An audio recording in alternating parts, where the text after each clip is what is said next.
He went that way.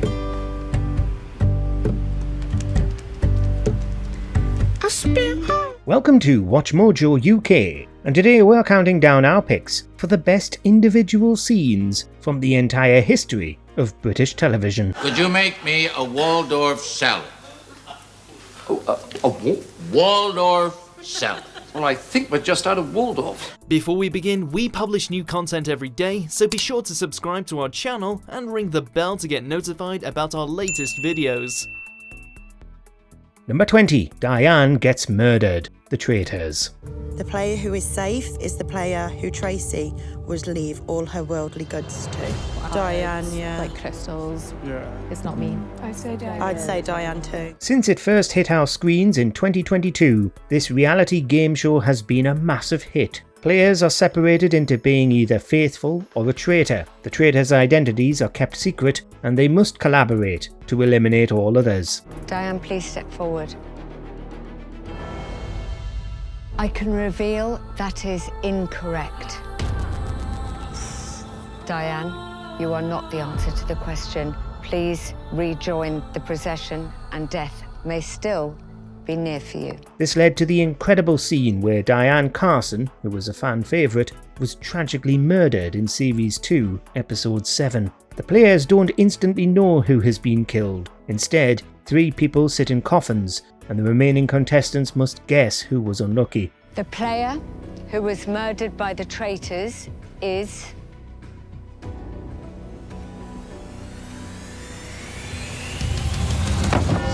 Sakes, man.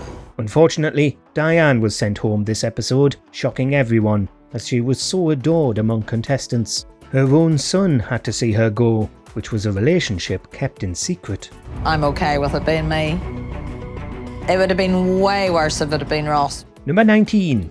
Mr. Pamuk's death, Downton Abbey. He's the son of one of the Sultan's ministers and he's here for the Albanian talks. What's that? This character only appeared in one episode of the series, but despite his short-lived appearance, he had a massive impact on the story. Pamuk was a Turkish diplomat who fell for Lady Mary Crawley in Series 1. You must be mad.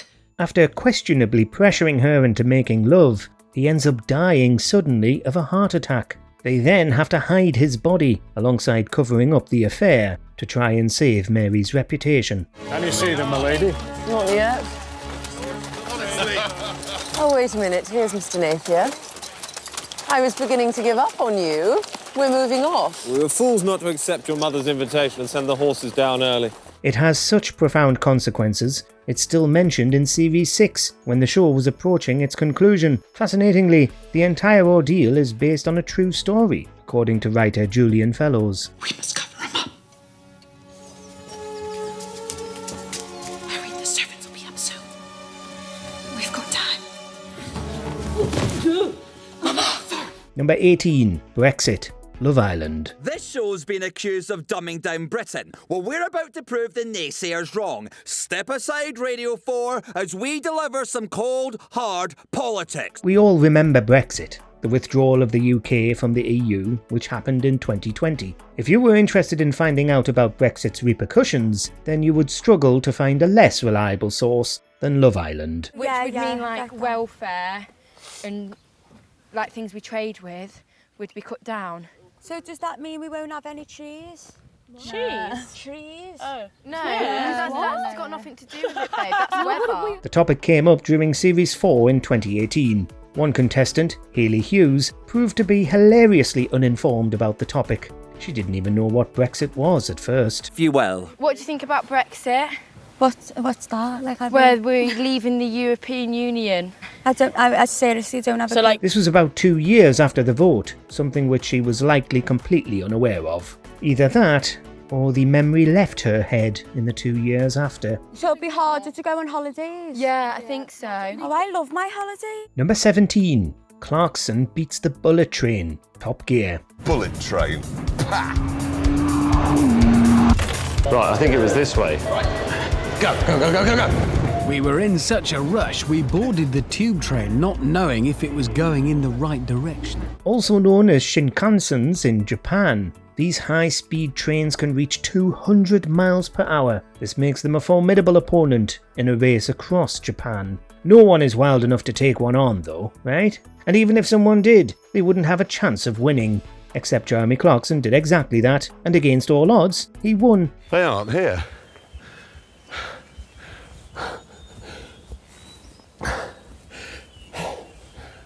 Car just beat the bullet train. It wasn't just a train he was racing, it was Richard and James who were trying to use the trains to beat Clarkson in a Nissan GTR. That's Buddha! And this then, is the Buddha's road safety. We've done the 9th and the 10th century. This wall was 12th century. So you remember from the lecture I was giving you, hi guys! In the end, the pair also had to use a regular train, the Tokyo Metro, a bus, a ferry, bicycles, alongside a cable car. So if they'd been a bit more competent, they could have won it. I was now off the train and hoping to God James had held the bus. Beep. Buses. There should be buses. There's no buses. Number 16. What a sad little life, Jane. Come dine with me. As the host, it's up to Peter to read out the results. This could be interesting. So let's see who's won. This is easily one of the most quintessentially British reality series. From snakes on the table to hairy men covered in sushi, there are just so many memorable moments, it's tough to pick one. Well, that would be if it weren't for this hilariously sore loser. In 4th place is me. As he hosted the final night, it was up to him to announce the winners. Unfortunately for the others, he just started ripping into the winner, which made everyone extremely uncomfortable. Dear Lord, what a sad little life, Jane.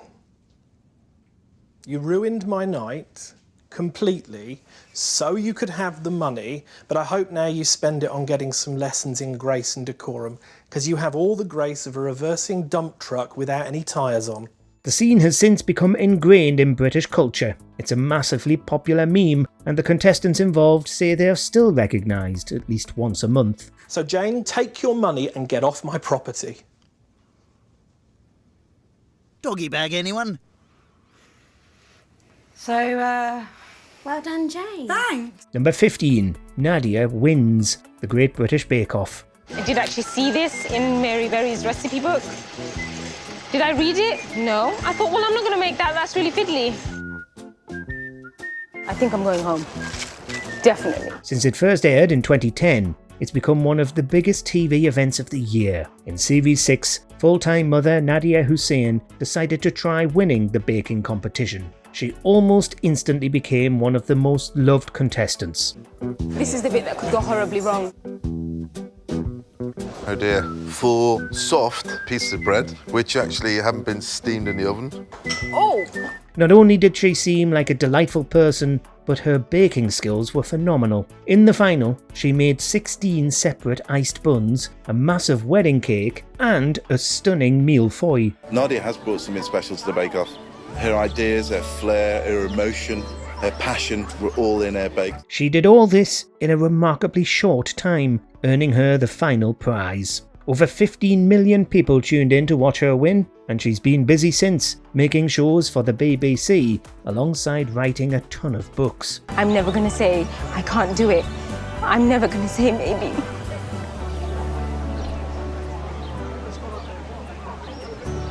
I'm never going to say I don't think I can. Number 14. Mark's Wedding, Peep Show. Are you doing it already? Yes, I'm doing it already. I'm so pathetic that as soon as you ordered me to piss myself, I started the procedure. Few shows are as painfully funny as Peep Show. This awkward comedy has tons of iconic moments. Plus, it's one of the most quotable shows ever made. Surprise! Hello, it's me. Look, I've surprised you. What a brilliant joke. To many, Peep Show peaked at the end of Series 4, when Mark hilariously got married to Sophie despite wanting anything but that. The rest of the series built up to this amazing climax. As they often do, Mark and Jez make the worst decisions possible, never saying no to intrusive thoughts. Oh my God, this has got to be a dream. Nothing this bad could ever happen in reality. This leads to an almost Shakespearean avalanche of ineptitude, with Mark and Jez hiding out in the church. It's British humour at its finest, written so well you can't help but feel painfully embarrassed for the characters. Please don't say I will. I will. Then I now pronounce you man and wife. You may kiss the bride. tears of joy. They're tears of joy. Number 13. Jillian collapses. I'm a celebrity, get me out of here. This year's live trial, one of you will get to face the worst carnival in the world. This is the unfair ground. We are sure most people would despise the majority of challenges celebrities endure in this game show. While they are intended to be unpleasant, the contestants know what they're signing up for. Plus, they're paid a pretty penny. And that leaves one other person, Jillian. It might be you. Oh, come on. Well, one time, in 2010, Gillian McKeith was so desperate to escape a challenge, she fainted in a way many believed was fake. According to her, it was entirely real, caused by entomophobia, something she's still defensive about today. She came 8th in the end, a pretty unimpressive result. The public have decided the person they want to see face the live Bush Tucker trial is... Jillian. Oh, come on. According to her, she's still so terrified of insects, if there's a spider in her house, she calls a taxi to come and remove it. We'll explain exactly what's going on, okay? Let's get Bob in. Bob. Okay, bring the oxygen in, please. Number 12. Sherlock falls. Sherlock. Sherlock? Okay, look up. I'm on the rooftop. Oh, God. I can't come down, so we'll just have to do it like this. When you think of the greatest cliffhangers in British TV history, the famous Sherlock fall might come to mind first. At the end of Series 2, Sherlock faces off against his rival, Moriarty. With no idea how to get the upper hand, he decided to jump off a building, seemingly ending his life. This phone call, It's my note. It's what people do, don't they? leave a note. Then it turns out he was alive all along, with a brief shot of him looking at his own grave. The cliffhanger was amazingly well set up, spurring months of speculation and fan theories about how he survived. Sherlock!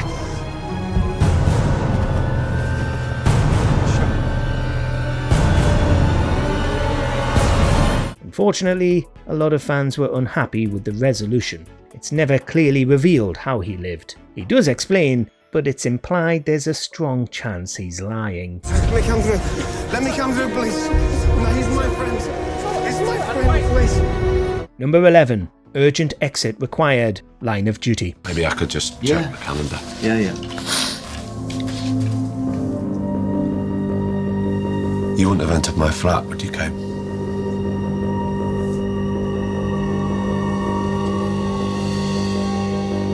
This police procedural has received almost nothing but praise since it first came to our screens in 2012. It's centred around an anti-corruption unit, AC-12, who essentially police the police. Fans almost universally agree the show's peak was the end of Series 3.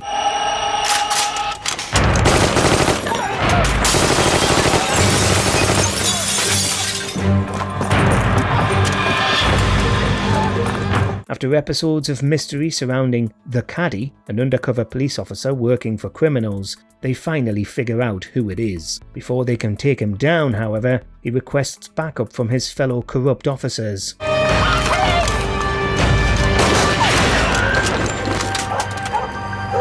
Drop your weapon! Drop yours! The resulting action sequence is stunningly over the top, but it's an absolute blast to watch, making for one of the most tense episodes in TV history.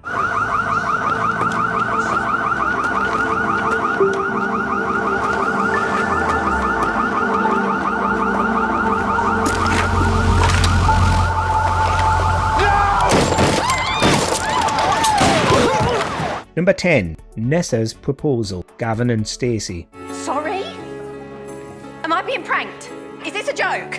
Are people actually saying that he shouldn't be marrying me? Like, hello? Another beloved British sitcom is, of course, Gavin and Stacey. It first ran from 2007 until 2010, written by James Corden and Ruth Jones, who played the main characters Smithy and Nessa. Almost 10 years after Series 3 ended, they released the 2019 Christmas special episode. It ended on an immense cliffhanger, with Nessa proposing to Smithy. So,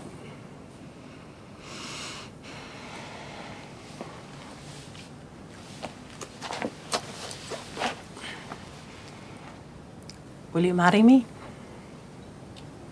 What? Marry me. Anyone who wanted a speedy conclusion didn't get it. The final dropped in 2024, revealing Smithy hadn't given Nessa a response. Instead, he's marrying his partner Sonia. Sorry. I'm sorry.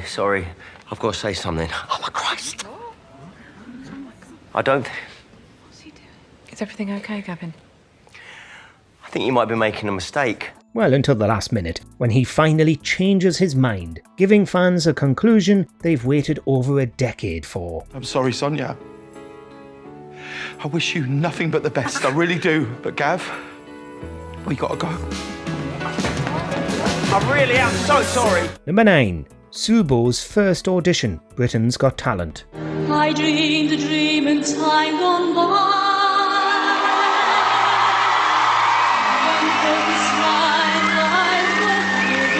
You didn't expect that, did you? Did you? No. No moment from a British talent show sticks in our memories more than Susan Boyle's first ever audition. Before singing, she claims she'd like to be as famous as Elaine Page, a statement that gets a few chuckles. OK, what's the dream? I'm trying to be a professional singer. And why hasn't it worked out so far, Susan? I've never been given the chance before, but here's hoping it'll change. Their attitude changed the moment she began singing. Not long after, she released a debut album, which broke a plethora of records, instantly reaching number 1 on the charts. Without a doubt, that was the biggest surprise I have had in 3 years on this show. It even charted in America, hilariously beating Eminem's 2009 album, Relapse. More than a decade later, she's still believed to be a millionaire, yet she's remained humble, still living in her family home in West Lothian. When you stood there with that cheeky grin and said, I want to be like Elaine Page, everyone was laughing at you. No one is laughing now. That was stunning. An incredible performance. Number 8. Tram Crash, Coronation Street.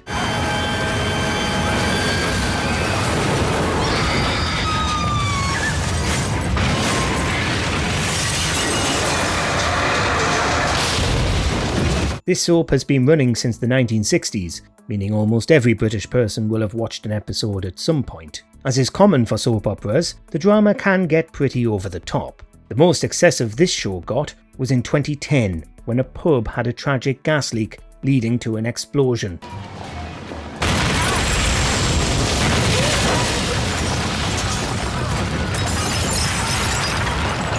This led to a domino effect, with the nearby tram line getting destroyed, causing a tram to crash into the street.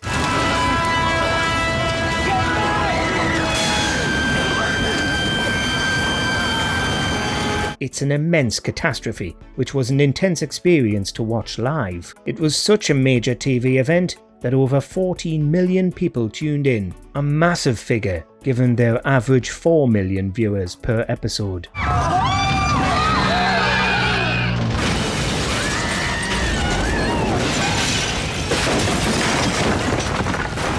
Number 7. Final Ending, The Office. Bye. Dawn's off, everyone. Bye. See you later, mate. Take care. Have a nice flight back.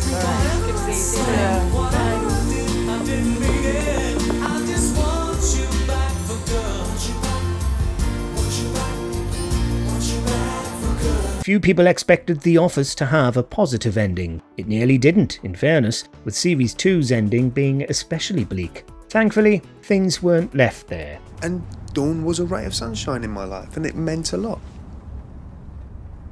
But if I'm really being honest, I never really thought it would have a happy ending. About a year later, a 2-part Christmas special was released, which many consider the best episode in the series. It ended with all of our dreams coming true. Dawn finally leaves Lee for Tim, and David makes people actually laugh. Okay, and the doctor, what does he say? It really did say, all right, I can't operate on that boy because he's my son. The doctor's telling the truth as well. Is he a man old?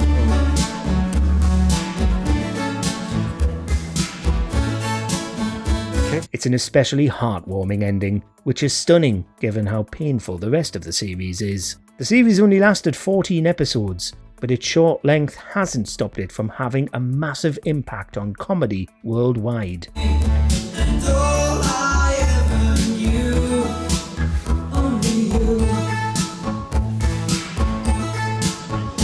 Number 6. Vincent van Gogh, Doctor Who. To me, Van Gogh is the finest painter of them all. Certainly the most popular great painter of all time. The most beloved. While you could argue all day about which Doctor was the best, when it comes to which scene was the saddest, one sticks out. Famously now celebrated painter Vincent van Gogh, or to give him his correctly pronounced Dutch name, Vincent van Gogh, received little praise during his life.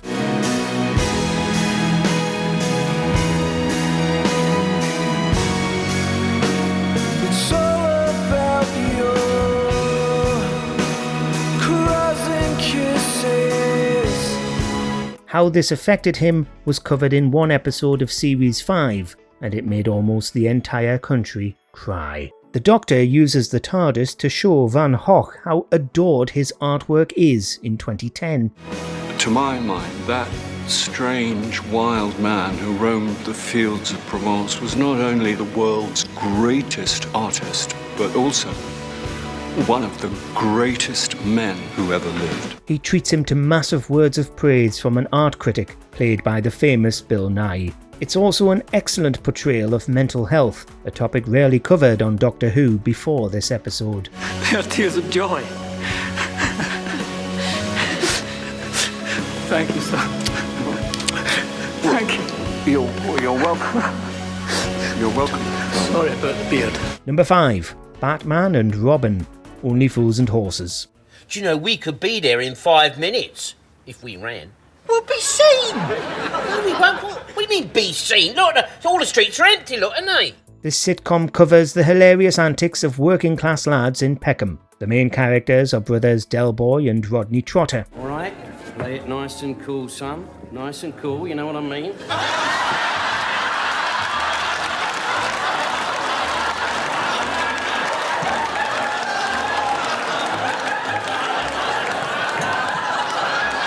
When it comes to one-off gags, Del Boy falling through the bar is, in our opinion, the show's funniest moment. But when it comes to full scenes, nothing tops the hilarious Batman and Robin scene. It comes from the 90s Christmas special, which sees the pair dress up for a costume party. Sorry, miss, you seen a policeman round here? No, I haven't.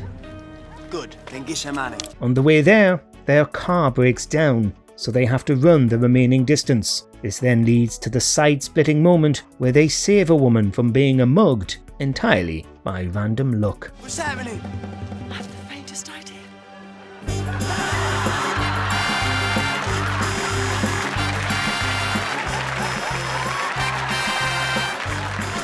Number 4. The Dead Parrot. Monty Python's Flying Circus. I wish to make a complaint. Sorry, we're closing for lunch. Never mind that, my lad. I wish to complain about this parrot what I purchased not half an hour ago from this very boutique. Oh, yes, the Norwegian blue. What's wrong with it? I'll tell you what's wrong with it. It's safe to say no comedy troupe has been as influential as Monty Python. Their first series, Flying Circus, became a staple of sketch comedy. Out of every hilarious sketch, the Dead Parrot sticks out to us the most. Hello, Polly! Polly Parrot, wake up! Polly! Now that's what I call a dead parrot. The dynamic between John Cleese and Michael Palin is addictive. It's a bit that anyone who has dealt with customer service can relate to. The sketch is so adored, it's been performed countless times over the years. Most recently was in 2014 for their final shows, a 10-night run at the O2 Arena, released under the title Monty Python Live, mostly. This means there was a massive 45-year gap between the first and last performance of the Dead Parrot sketch. Look, matey. This parrot wouldn't boom if I put 4,000 bolts through it. It's bleeding demise. It's not. It's pining. It's not pining. It's passed on. Number 3. You Ain't My Mother, EastEnders. I'm leaving. Oh, no. What? I'm leaving. Walford. Well, England. Uncle Harry's asked me to go and work in his pub in Spain, and I said yes. Our next soap opera entry isn't quite as flashy as the tram crash, but it's somehow much more memorable. For years, Kat Slater kept a secret, which was that Zoe was her daughter. You can talk all you like. She ain't going. You don't rule my life. Look, just shut up and sit down, Zoe. Zoe believed they were just sisters, but Kat gave birth to her after a dark incident with Harry Slater while still a child. The moment this was finally revealed in 2001 was beyond iconic. You don't rule my life. You're not going to Spain, and that's that. Why not? Because I said so, alright? Zoe could barely believe it, leading her to say the most famous line in EastEnders history. Over 2 decades later, it's held in just as high regard as it was when it aired. You can't tell me what to do. You ain't my mother. Yes, I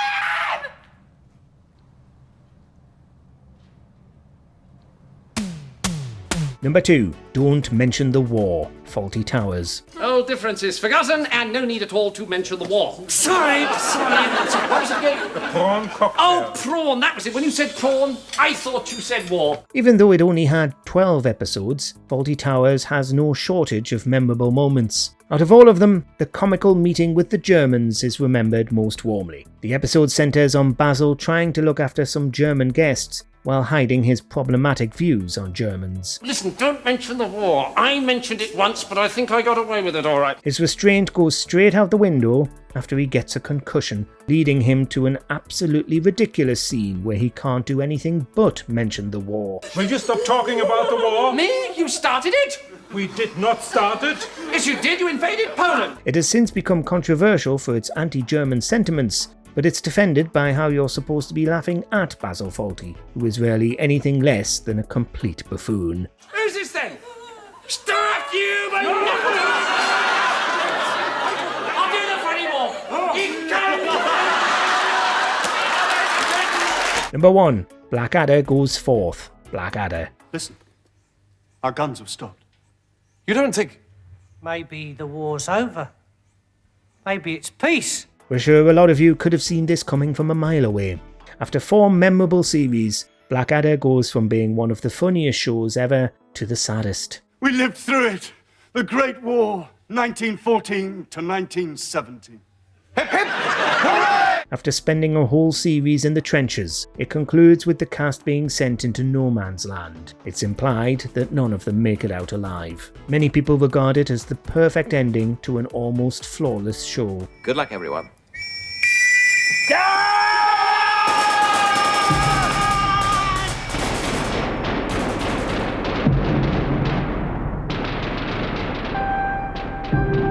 A strong argument could be made that it's the most poignant scene in British TV history, which is especially impressive, given it's a comedy series.